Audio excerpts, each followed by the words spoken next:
To solve this problem, we need to iterate over this string from the beginning to the end and count the number of times each character has been repeated. Now, what data structure is ideal for looking up items quickly? A hash table. So we can store each character and the number of times it's repeated in a hash table.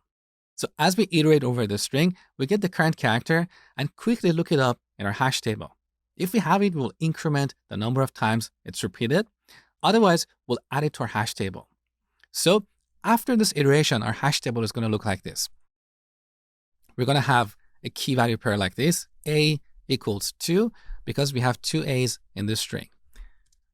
We also have a white space that is repeated twice. So there you go. What about G? G is not repeated, so G is going to be set to 1. So in the first step, we should build this hash table. Once we're done, then we'll iterate over the string from the beginning one more time. We get the current character and look up the number of times it's been repeated.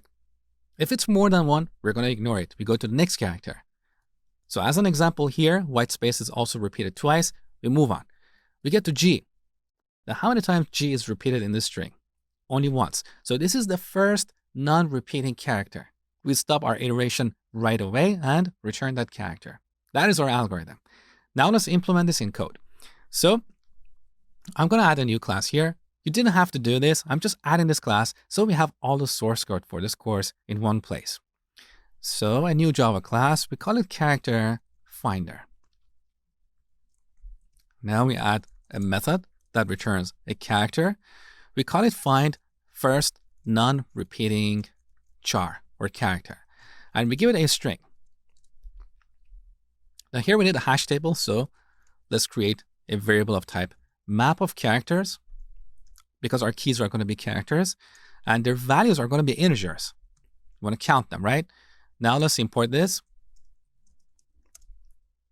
and set it to a new hash map. All right. Next, we need to iterate over this string.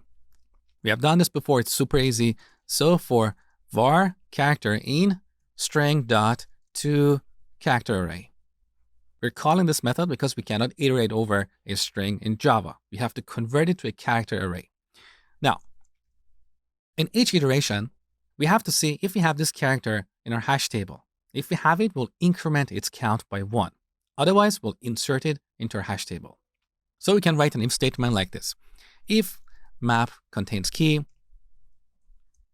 of this character, we have to read the value, which is the count. So we call map.get this key. We store the result in a variable called count. And then we update it by calling the put method. So map.put character with this count.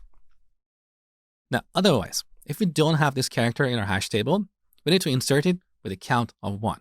So we call map.put character with count of 1. Now, this code looks ugly. It looks repetitive. We can consolidate it using a one-liner. Let me show you. So first, we calculate the count like this. Count. Here we use the ternary operator. So we type a Boolean expression, map.contains key. Now, if we have this, we set count to map.get character. Otherwise, we set count to 0. So in case you're not familiar with this syntax, this is the ternary operator in Java. First, we have a condition. If this condition is true, the value that we have after this question mark, in this case, map.get, will be returned and inserted into this variable. Otherwise, if we don't have this key, this other value will be returned. So this is a compact way of writing an if statement.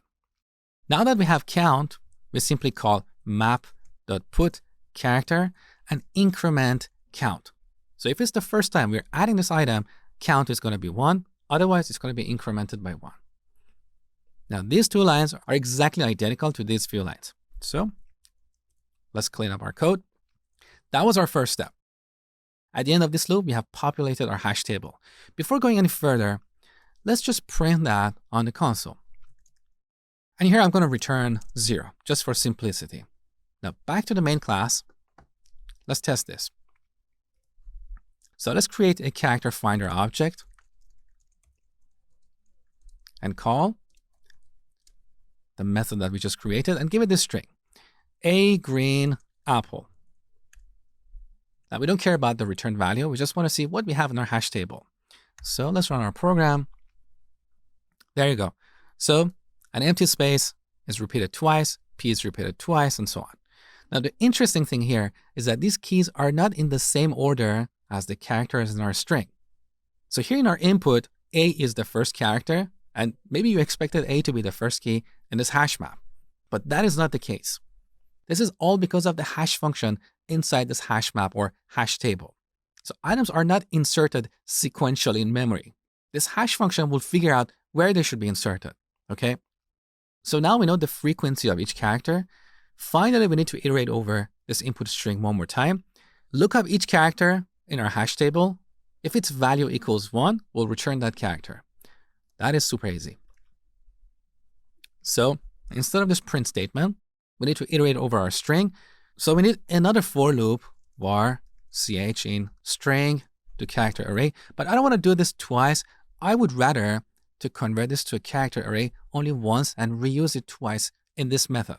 So let's declare a variable and call it chars and initialize it like this. All right, now we can reuse this in both places. Our code is cleaner and more efficient. If you have 1,000,000 characters in this string, we don't have to convert it to 2 different character arrays in memory, okay? Now in the second iteration, we look up this character in our hash table.